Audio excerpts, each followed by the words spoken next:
Hey guys, Eric here. Thank you so much for tuning in to today's episode. Before we tune in to the details today, I have one little favor I'd like to ask you. Are you listening to this on Apple Podcasts or Spotify? If you are, and if you haven't done it already, it would be so helpful to Anita and I if you could leave a 5-star review. It could just be putting 5 stars or even writing down something that you really enjoyed and learned from the episodes that you've heard so far. This kind of help would really improve our ability to give you better content and also to help other people find out about Taiwanica. So if you wouldn't mind taking just a few moments to do that if you haven't already, we would greatly appreciate it. Thank you so much, and we really hope you enjoyed today's episode. This is episode 22, talking about sex education. Welcome to Taiwanica. What's up, guys? My name is Eric. I am one of the hosts here on Taiwanica podcast, as well as the super amazing talker teacher. And you heard her already in the background. Please welcome Anita. Hello, guys. I am Anita. I'm the other host on Taiwanica, and I'm also another more amazing talker. Yeah, Than Eric. Yeah, you keep dreaming there, Anita. Well, after all, someone just got what is that? Top 3 high income teacher on Amazing Talker. Now. We don't need to talk about the funny stuff on Taiwanica, okay? Just being Amazing on the top 1%, you know. I don't know what he's talking about, so let's just get into our topic today. Okay. Shutting down. Awkward turtle. Okay. So, talking about sex. Education. This is a great topic. Eric's so excited. You guys didn't see his face. He just About sex? Sex? Education? What's education? I don't know about that part, but I definitely know about sex. I don't know about that education, but if that was a class, I would definitely take it. Which is one of the things we're going to talk about, isn't it? I guess so. All right. Well, please tell us a little bit more about Taiwan's sex education. Do you have to do that pause every single time when you say that? Yeah, a little bit. Yeah, it's kind of necessary. Okay. I remember. I don't know if I'm sure they definitely make some, adjustment like teaching kids earlier or something like right now, But when I was a kid, my first sex education class, it's when I was 6th grade in elementary school. Okay. But it's not really talking about sex. They're just showing the pictures, like drawing pictures, showing boys and girls' private parts are different, and they tell you, when you start growing, after you graduate from elementary school, your body will have some changes. And that's when, boys and girls are not supposed to be so close, when you are kids. So that's because the things. You're looking at penises and vaginas? No, if a girl sit on boys, they sit on the same chair, the girl will get pregnant. That's what it said in the book. No, that's what my mom told me. That's what your mom told you. You hear that? You hear that, mama? You hear that? Okay. Those sitting on boys' laps. Otherwise, you get baby. That's why sex education is essential. Ah. Otherwise, you would tell your kids some kind of things like that. It's kind of like how in the United States we call about the birds and the bees. And then that's how a bird brings a baby to your house one day. Yes. Okay. Things like that. Totally makes sense, right? Complete logic. That's right. Like a bird will give you kids. Go watch out. I mean, the sooner or later it's just going to be drones. Oh my God. Drone baby delivery. That'll be great. Anyways. Please continue. Yeah. So, and then when you move on to junior high school, yeah, they are taking a more intense approach about this topic. What is the intense part, Anita? They will tell you when men and women intercourse, they will have baby. Ah. Okay. So But you're not supposed to do that. Like when you're in junior high, they would tell you, you're not supposed to do that. You have to wait until you get married. It's too early for you to do that. In order to prevent teen pregnancy, which is basically the main focus on Taiwan about sex education. So in order to prevent this situation happen, they will make you watch abortion video. Watch abortion videos. Now wait, let's not get too graphic here, but are they pretty detailed? Yes. Wow. So you pretty much remember that video even today. I cover my eyes most of the part, but yes. Wow. I can hear, my classmates and just like that. Wow. And that is like, doctor doing things like snapping. Yes, yes. So it was very graphic. Yes. Yes. So basically. Something that you'll never forget. Yeah. Wow. Okay. So that's in junior high school. Junior high school, yes. Wow. So now, real quick here, a couple things. So you said Taiwan's main focus was to make sure that teen pregnancy was not a thing. Like they wanted to make sure that there was as few as possible. So one of their ways of trying to achieve that was by doing these abortion videos in junior high school to scare people from having children. This is what I've learned from school. And what else is there? Is there like a reason why they were like saying sex was bad? Is it because in the United States it's about religion? You can't have it until you're married because otherwise God will be sad. Okay. Oh Jesus Christ. Exactly. Exactly. God bless you. All right. So, anyways, can you elaborate a little? Okay, so for me, which we will get to that part later, but quick, like a frame for all the listeners. Like, perfect. In not ancient time, like long time ago, when it's our parents' generations or our grandparents' generation, like sex is definitely a taboo. They don't talk about it ever, right? And then what happened in their generation? They got married super early, like 16, 15, super early, and got kids, like 16 or 17. And when the society started developing, which bring up to the next stage, like the whole concept about marriage, having kids is no longer just for you to have offspring, right? And so they started to change, like sex is no longer just for having babies. And they also wanted to change the whole society forming around this idea. Yeah, like, you should wait a second to have babies. Because now people are curious about recreationally having sex. That's true.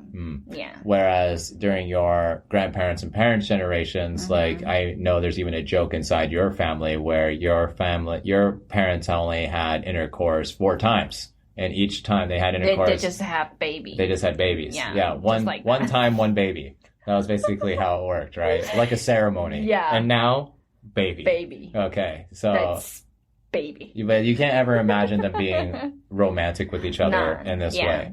But in people with our generation, it's much more common in Taiwan to be romantic.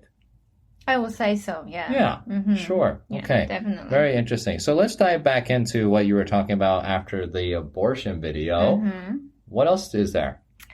That's it. Okay. And they would. Thanks everyone for listening in this episode. Please rate and subscribe to Taiwanica. That's it?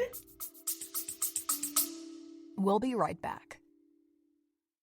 I really like journaling, but I always end up with no time or cannot find a journal that I really like. So I was like, hey, let me create one. So here it is, a self-help journal created and designed by Anita. Inside the book, I provide very simple and easy to follow template. For example, in the morning, to-do list. In the evening, gratitude practice. So you can use a very little time to start this healthy habit. Go ahead and check it out in our description down below or go to our buymeacoffee.com.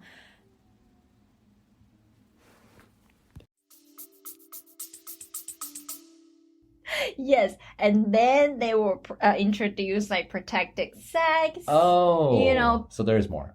And when you are like about the high school time, they will start to introduce some disease that will like, transmit through sex. I see. So STIs, STDs, stuff like this. Stuff like that. And they will show you pictures. Like, oh, if you got this type of disease, this might happen to you. Yeah, sort of things. And even though you use condom, it could still happen. Yeah, so don't have sex. Don't have sex. Don't have sex. Basically, just tell you, nah, don't do it. Just tons of fear into your brain. Yeah, just traumatize you from having sex. Yeah, guess what? Sex is fun. Okay, you're gonna die, maybe. So that's basically how it goes, right? Yes. So it's very similar with what happens with the United States too, because when we're in high school, I'll start with high school because really that's kind of where it starts in the United States. Yeah. Elementary school, middle school, forget about it. Like if you hear anything, usually it's from your parents. TV is probably your biggest source of education when it comes to sex, and movies. Movies. Definitely. Like you see sex by the time you're like 5 years old because of movies alone, you know. And then don't even get me started on songs. It's just lots of songs that are saying all these words all the time about like hot dogs, wieners, stuff like that. Milkshakes brings all the boys to the yard. Okay, so there's lots of innuendos for sex in the United States, wherever you go. And it's a huge joke, right? All the time. So schools, they don't teach a lot of it. And you're thinking, okay, well, that's interesting. And you're finally trying to, you're getting there, your hormones are kicking in, and you're like, I feel all these feelings towards women now. Do not share your own personal experience. Okay. Well... totally getting shut down over here. But let me just get to the point here. So, if we do get taught anything in the United States, it's going to be really bad stuff. Oh my God. And I don't mean bad like we're going to learn horrible things that make us horrible people. It's just the quality of the content. What do you mean by quality of the content? So, for example, like some of the videos they show are from like the 1980s. Hey, these old videos with guys with humongous mustaches or ladies with humongous glasses. Yeah, are just telling you about sex. What were they talking about? Wait. Let me tell you. All right, because I'm so curious. So one of the most common ways that they taught sex back in the 80s was using a banana and a condom. Okay, so they would say, okay, so here's a banana. And here's a condom. And so what your job is to put the condom correctly on the banana. If you can do this successfully, you are ready to go.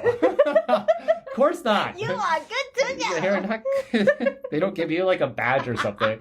There's not like a certificate you get at the end of the course, all right? Not even a sticker. Not even a golden star.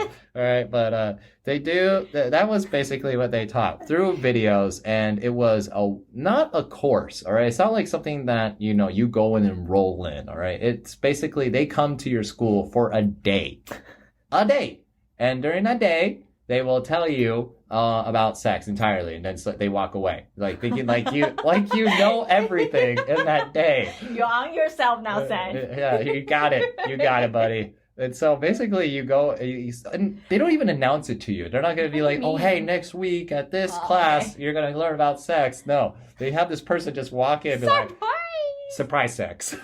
Class. All right, so you're just like, what the hell is happening? I'm just so shocked right now. And so my first exposure, I'll tell you, I have a story to tell later, but when it comes to education, since we're talking about that first, the only thing I remember in school that I learned about sex was when I was a junior in high school, third year, a guy really skinny came into our classroom, and all of a sudden he says, guys, I am an HIV survivor. God. And we're just like, oh my God, what is HIV? Okay. I don't even know. And then they're like, so they tell us what HIV is, and then they tell us all of these things. And apparently in the USA, this is like the biggest government funded thing is that they will, no matter what in high school, there's going to be someone that comes to your school to talk to you about HIV or AIDS. And so there's just like, so sex is scary. I didn't know what's going to happen. You know, there was a whole story behind it where this guy was living in Brazil, was in love with this girl. They had unprotected sex one time, and then she found out that she got HIV from the previous guy. And so bada bing, bada boom. And keep in mind, this is the early 2000s where medicine wasn't advanced enough to help these people yet. So he was extremely unhealthy. He looked very poor conditioned, and he was taking over 20 pills a day. And he showed his whole entire chart of all the pills he had to take. I felt so bad for the guy, and it was really traumatizing. Seriously? Extremely traumatizing. And so, it really puts the realism of like, okay, you got to be really careful when you have sex. Which was a good message, I guess, but I felt like the approach was very too intense. And it was way too intense. There was no like cushioning beforehand. There was no like gentle. No buffer. There's no buffer. There's no like gentle hug. Yeah, it's just like literally just like you get punched in the face with sex. It's just like you didn't even have the experience yet. No, and most of the people in my class didn't. I mean, yeah, there were some people who were already doing it, sure. But it's like in the beginning stage of exactly. We're all young flowers just starting to blossom. All right, and the bees are coming. All right, but. But the whole point of it is that it was just way overwhelming. And that was the scary moment for most Americans because here we are thinking that sex is going to be this fantastic thing that we do in our 20s. And then right before we jump into that part of our lives, we're put into this fear factor, and I don't know if it brings as much benefit as government believes. I feel like it just scares people more than benefits. That's basically my point of view on that. So the other thing I just wanted to mention is, when in the United States, the big thing for women specifically, not necessarily for men, is as long as a man can put on a condom, he's good to go. But for women, one of the things that I found out is that, they are introduced to a variety of birth control, contraceptive pills, or, there's lots of other ways to do it, but primarily taking the pill, quote unquote, the pill. And this is a norm in the United States. So normal that girls, even at the age of 14, even younger sometimes, start taking it. Primarily because this is a hormonal pill, which in society, it's also been labeled not only as a birth control, but also a way to grow your lady parts more. So growing your boobs more or your butts more, stuff like this. So you look more feminine to kind of like make an advance on that. Jesus so Christ. I know in Taiwan, the pill isn't a thing really, is it? It's a thing, but it is? It's actually the most common way to for women to choose to have like birth control. But in Taiwan, there's another function for those pills. It's like they will adjust your period to even like sync. Like sometimes your cycle is like 30 days or 28 days, but sometimes they will alter because you are stressful or like your hormonal level change, something like that. Sure. That will stabilize your hormone. So they will stabilize your period. Right. That's another use. Because of the hormones in it, right? Yes, that's right. But we don't really, because in our society, we don't really have, the image for the girl to be really sexy. I mean, we do, but our image is like skinny. Yeah. Skinny and white skin. So big boobs or big butt doesn't really the trend. Represent sexy in Taiwan. Yeah, I guess that's the difference between Taiwan and America. Oh, I see. So women in Taiwan who maybe take the pill would represent more of a sexy image in the United States, not in Taiwan. Not really. Okay. So would you say that's one of the main reasons why you would say you wouldn't see like advertisements for taking contraceptive pills in Taiwan very much because I mean, from based off of my knowledge, it wasn't very common. Whereas here in the USA, it's totally normal. Yeah, and I think the one of the many reasons we don't really have like commercial talking about this is because we don't talk about sex. So everything about related to sex, this is a topic we don't really talk about. We still don't talk about. Of course, there are some very like modern independent women. They will just be really proud that they are using birth control, but older generation they will think if girl using birth control, meaning they are slut because they can have sex freely. They don't get pregnant. They don't have to be responsible, which is a total wrong, concept and ideas. Yeah. So that's the reason why I think most of the people are still now willing to talk about this. Even when you are taking the pills, you will hide it from your parents. Don't want to let them know. You know. Kind of things like this. Sure. Yeah. It makes a lot of sense. It's very interesting how, the representation of like family, having children, and, if you take the pill, that means you're not willing to do that. So in other words, you are a slut because you cannot enjoy sex. Yeah, you can't enjoy sex. You are meant to create babies, not to go have fun with it. Yeah. Which I think is a very bad point of view, because in reality, we as humans, we are designed to, of course, create children, but also sex is amusing for us, it's very normal. It's very normal. It's a recreational thing. And we're one of the very few animals on the planet who actually do that, besides dolphins. The sex. My God, what? Dolphins. Dolphins they do that pleasure for pleasure. Really? Yep. Really? And bonobos.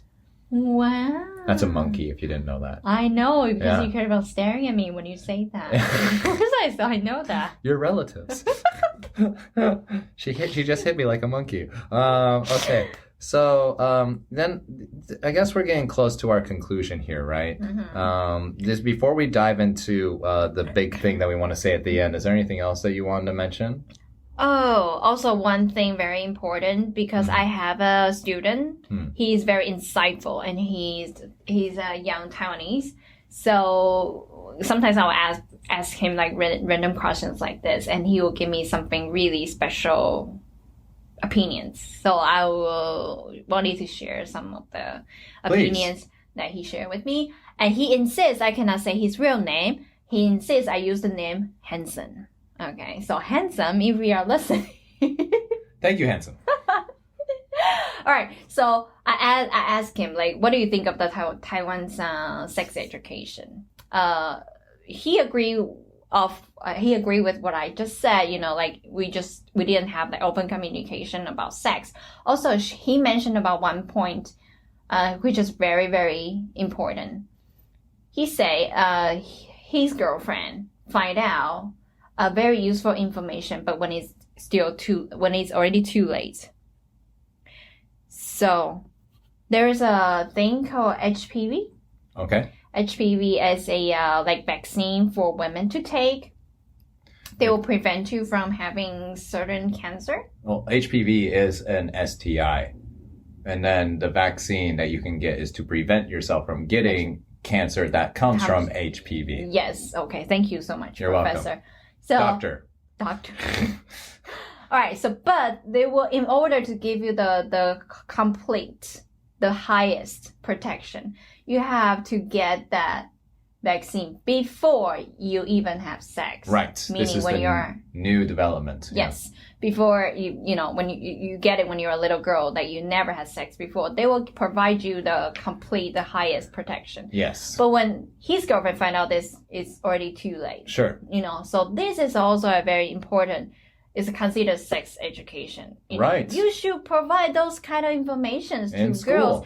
School. Stop telling us not to have sex. Telling us what should we do. What kind of things we can do. To prevent. Yeah. Exactly. Isn't it the correct way to do that? Instead of just fear. Having baby, your life is doomed. FEAR.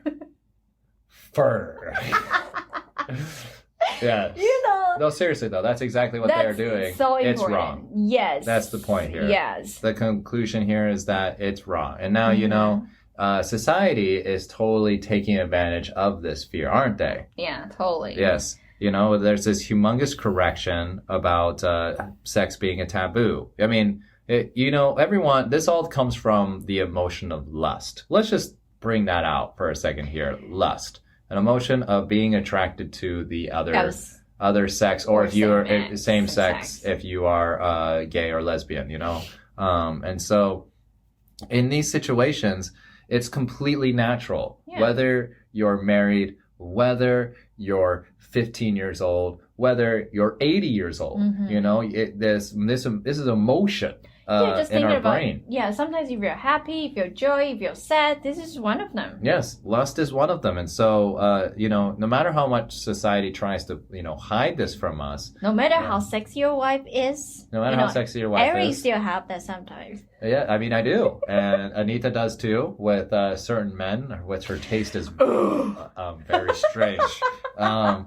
And we completely accept that about ourselves because lust is just a thing. But people don't talk about it. So what happens? Society takes advantage of it, making sexy songs, making sexy videos. Advertisements. You ever wonder why there's a really sexy girl trying to sell you glasses? Because of lust. All right. You ever wonder why you're trying to get health insurance, but there's a sexy girl who's providing it to you? That's because of health insurance or lust. That's because of health insurance. Yes. I did not know health insurance covered that part. Right. Do you ever wonder why there's a sexy guy who's trying to sell you a minivan? It's because of lust. Because it's literally all about, our sexual attraction towards somebody. Yeah. And then we will get something because of that feeling. And so what do we see? We see movies that are completely filled with it. We see music videos covered in it everywhere. And now what happens when you walk outside in the United States, and not very much in Taiwan, where women are wearing practically nothing sometimes, and it's totally society acceptable because it's what movies and music videos do. Video can do that, why can't I do that? Exactly. So it's something that the entertainment world is basically taken advantage of because of our unawareness of this this very important emotion, lust. And I also think there was one part, like feminism is also play a huge part of this. We keep on promoting like same sex, different sex should have equal right. So it's like a guy can do that. Why can women do that? Right. We try to promote these ideas. Yes, sex is okay for you to have. You can enjoy sex, but women can do that too. But some women or like some other different kind of thinking, they were just like, oh, I can do that, so they were being like overly sexual. Yeah, because they were, a lot of women in society previously were pushed to conceal that, to hide it, to not be okay with enjoying it. So now people are making an overcorrection. There's a group like this, but not every woman's like this. Of course not. What I'm saying is, if we have transparent conversation about sex when the kids are still young, when they are teenagers, they are curious about sex, we have a transparent conversation with them. They will understand these things, and in the future, they will make their own decisions. Now they will affect by society, social media, all those kind of things. I think TikTok. That's the point.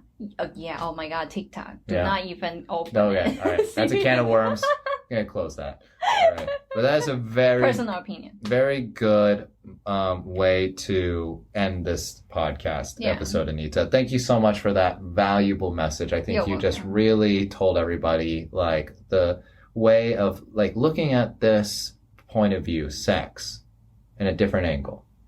So thank you very much. You're welcome. Thank you so much today, too. Yes, thank you. Well, we're being so polite to each other. Well, I don't know. I have no idea. You're great. Well, thank you so much. Yeah. You're pretty okay, too. We should probably, learn some more education. Please don't say that. All right. And that is the end of Taiwanica's episode. Thank you so much for listening. Thank you so much for listening today. And we hope to see you again soon. And also, please join us on Patreon. Patreon. Yeah, so you can see more crazy content like this. Yeah, we're definitely expanding our business, huh? Yes, and more on that soon. Yeah, more of your support can push us further and faster. Yes, that's right. So thank you again for listening. Enjoy your day. Bye-bye. Bye. Thanks so much for tuning in to Taiwanica.